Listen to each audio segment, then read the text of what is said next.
তোমরা প্রধানমন্ত্রী হবা ইনশাআল্লাহ, কিন্তু তোমরা হাসিনার মতো প্রধানমন্ত্রী হইও না। তোমরা ওমরের মতো প্রধানমন্ত্রী হবা, যে ওমর দিনের বেলায় ঘুমাতেন না।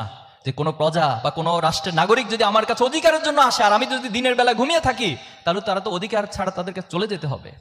কিন্তু তোমরা হাসিনার মতো প্রধানমন্ত্রী হইও না, যিনি তার দেশের মানুষকে বলছে, এখন অডিও রেকর্ডগুলো সব আসছে, যা ইচ্ছে হত্যা করো বলছে, যত মারা প্রয়োজন তত মেরে ফেলো, এরপর আমার ক্ষমতা টিকিয়ে রাখতে হবে। তোমরা এমন প্রধানমন্ত্রী হইও না। তোমরা বর্তমান সময়ে আনোয়ার ইব্রাহিম মালয়েশিয়াকে নেতৃত্ব দিচ্ছে, এরদোয়ান তুরস্ককে নেতৃত্ব দিচ্ছে। তোমরা ওমরের মতো প্রধানমন্ত্রী হবে, যে ওমর দিনের বেলায় ঘুমাতেন না। যে কোনো প্রজা বা কোনো রাষ্ট্রের নাগরিক যদি আমার কাছে অধিকারের জন্য আসে আর আমি যদি দিনের বেলা ঘুমিয়ে থাকি, তাহলে তারা তো অধিকার ছাড়া তাদেরকে চলে যেতে হবে। আবার তিনি রাতের বেলাও ঘুমাতেন না। রাতের বেলা চিন্তা করতেন, আমি যদি ঘুমাই আর আমার একটা রাষ্ট্রের যদি একটা কুকুরও না খেয়ে যদি মারা যায়, তাহলে কাল কিয়ামতের দিন আমি আল্লাহর কাছে কি জবাব দিব?